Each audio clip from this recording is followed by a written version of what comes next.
تو حضرت سفیان ثوری علیہ الرحمہ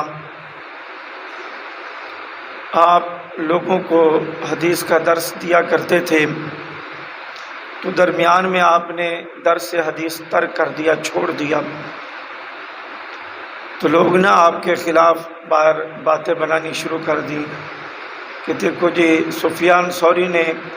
حدیث کا درس دینا چھوڑ دیا ہے۔ تو آپ کو یہ کسی ذریعے سے بات پہنچی کہ لوگ آپ کے خلاف اس طرح باتیں کرتے ہیں، تو آپ نے اللہ کی قسم کھا کر کہا کہ مجھے اللہ رب العزت کی ذات کی قسم ہے، اگر مجھے آپ لوگوں میں سے کوئی معلوم ہوتا کہ واقعہ کی وہ دین کا طالب ہے، حدیث کو سننے کا شوق اور جذبہ رکھتا ہے، تو میں کبھی بھی درس کو ترک نہ کرتا، نہ چھوڑتا، بلکہ میں اس کو تسلسل کے ساتھ جاری رکھتا۔ اور آپ نے یہ بھی فرمایا کہ کاش آپ میں سے کوئی ایک بھی مجھے ایسا نظر آتا تو میں اسے اپنی طرف نہ بلاتا، بلکہ اس کے گھر میں جا کر اسے وہاں حدیث سنایا کرتا، سرکار دو عالم صلی اللہ علیہ وسلم کا پیغام پہنچایا کرتا، تاکہ راستے میں آتے آتے جو اسے تھکاوٹ ہو جاتی ہے، سفیان ثوری اس کی تھکاوٹ کو بھی پسند نہیں کرتا کہ ایک آدمی سرکار دو عالم صلی اللہ علیہ وسلم کا فرمان سننے کے لیے اتنا سفر کر کے آئے اور راستے میں اسے تھکاوٹ ہو جائے۔ کیوں نہ ہو کہ جب مبلغ میں ہوں، تبلیغ میرے اوپر ہے، تو میں گھر گھر جا کر کیوں نہ تبلیغ کروں، اگر مجھے معلوم ہو جائے کہ واقعہ یہ سننے کا جذبہ اور شوق رکھتے ہیں۔ تو حضرت عبداللہ ابن عباس رضی اللہ تعالی عنہ یہ سرکار دو عالم صلی اللہ علیہ وسلم کے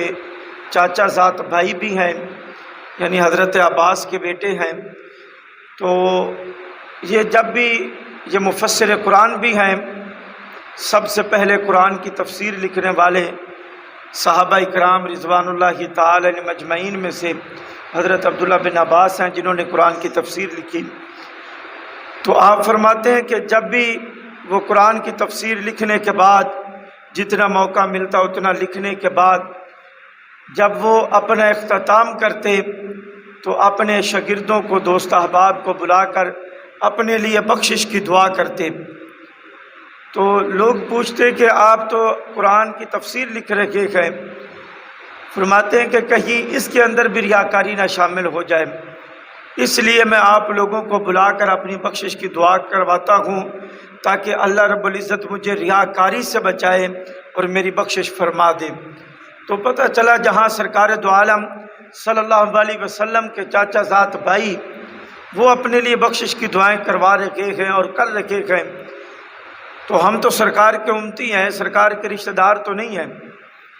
سرکار کے خاندان سے نہیں ہیں، سرکار کے امتی ہو کر اتنا تکبر اور غرور کہ میں بس بخشا بخشایا ہوں، یہ نہیں۔ اگر سرکار دو عالم صلی اللہ علیہ وسلم کے خاندان اپنے لیے دعا فرمائے اور دعا کروائے تو ہمیں بدرجہ اولا اور افضل ہے ہمارے لیے کہ ہم اپنے لیے کثرت سے دعا کریں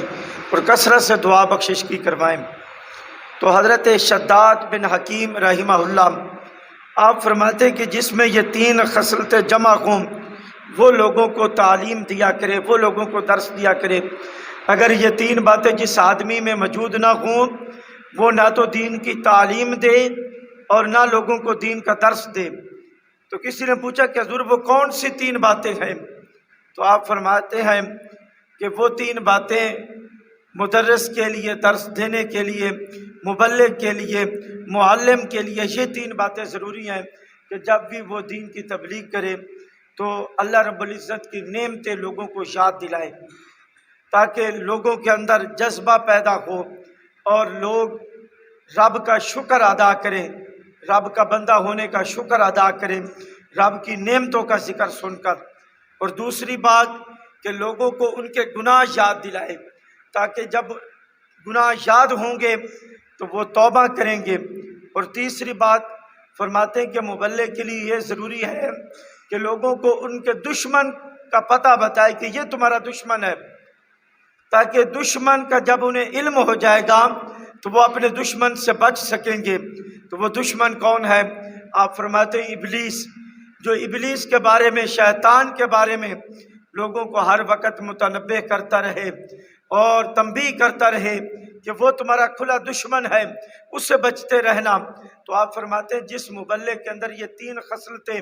یہ تین باتیں موجود ہوں، جو اللہ کی نعمتیں یاد دلائیں تاکہ لوگ شکر ادا کریں،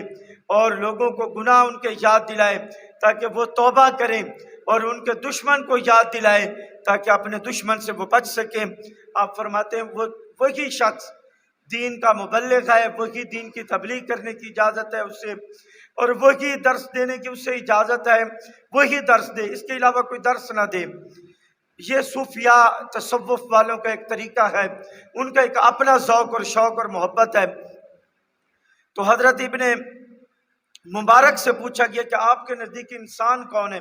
ہمارے سامنے تو وہ انسان ہوتا ہے نا کہ جس کے پاس بڑی گاڑی ہو، بڑا بنگلہ ہو، اچھا لباس ہو، اچھا رہن سہن ہو، جس کے آگے پیچھے 3-4 گن مین کھڑے ہوں۔ ہمارے لیے تو وہ بڑا آدمی ہے، وہ انسان ہے، لیکن صوفیاء کی نظر میں پوچھے تو وہ کوئی اور ہی بتاتے ہیں۔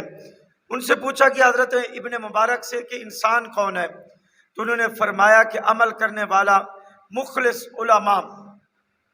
پوچھا گیا کہ بادشاہ کون ہے؟ فرمایا جو دنیا سے بے رغبت ہو، یہ نہیں کہ دنیا کا مال کمائے اور پھر فرار ہو جائے، وہ بادشاہ نہیں۔ آپ فرماتے ہیں کہ بادشاہ وہ ہوتے تھے جو دنیا سے بے رغبت ہوتے تھے، انہیں دنیا کا کوئی لالچ نہیں ہوتا تھا کہ ہمارے بیلنس میں بینک کے اندر کتنا بیلنس پڑا ہے، اکاؤنٹ کتنے ہیں، کہاں ہیں کہاں نہیں ہیں، وہ بادشاہ نہیں ہوتے تھے۔ آپ فرماتے ہیں بادشاہ وہ ہوتے تھے جو دنیا کے تارک ہوا کرتے تھے، جن کو دنیا کا کوئی لالچ نہیں ہوا کرتا تھا۔ تو پوچھا کہ کمینے لوگ کون ہیں؟ انہوں نے فرمایا وہ لوگ جو اپنے علم اور عمل اور دین کے ذریعے دنیا کا مال کماتے ہیں اور لوگوں کو دھوکہ دے کے ان سے مال حاصل کرتے ہیں۔ آپ فرماتے ہیں کہ کمینہ وہ آدمی ہے جو اپنے علم اور عمل اور دین، یہ تینوں چیزیں ملاتا ہے، عالم بھی ہے، عمل بھی کرتا ہے، دیندار بھی ہے، یہ تینوں چیزوں کو ملا کر پھر لوگوں کو دھوکہ دے کے ان سے مال کماتا ہے۔ فرمایا سب سے کمینہ کائنات میں وہ شخص ہے، وہ انسان ہی چاہے جتنا بڑا عالم کیوں نہ ہو۔ امام حسن بصری علیہ رحمہ فرماتے ہیں کہ علماء زمانے کے چراغ ہیں، یعنی روشنی ہے، اور اس زمانے کے لوگ ان سے روشنی حاصل کرتے ہیں۔ اگر علماء نہ ہوتے تو لوگ جانوروں کی طرح زندگی گزارتے۔ یعنی امام حسن بصری علیہ رحمہ یہ مولا کائنات علی المرتضیٰ شیر خدا رضی اللہ تعالیٰ عنہ کے خلفاء میں سے ہیں، یعنی آپ کے خلیفہ ہیں۔ وہ فرماتے ہیں کہ علماء زمانے کے چراغ ہوتے ہیں، ہر دور کے علماء حق جو ہیں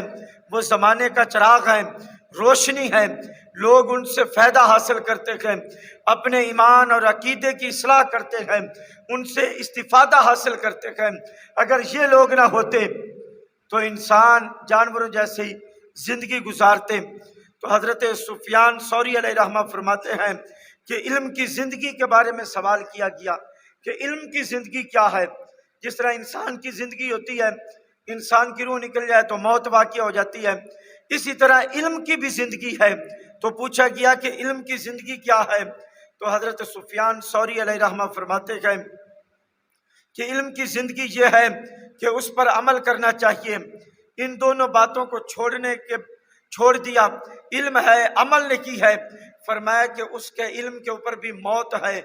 یعنی اسے علم کوئی فائدہ نہیں دے گا، بظاہر اس کے پاس جتنی مرضی ڈگریاں ہوں، جتنا مرضی وہ فن ہو اس کے پاس، آپ فرماتے ہیں کہ یوں سمجھو کہ عمل نہیں ہے تو علم بھی فوت ہو گیا۔ تو سخی سلطان بہو رحمۃ اللہ علیہ فرماتے ہیں کہ علم و باج جو عمل کماوے جہل مرے ہو خون۔ آپ فرماتے ہیں کہ علم کے بغیر عمل نہیں تو عمل کے بغیر علم نہیں، یعنی عمل اور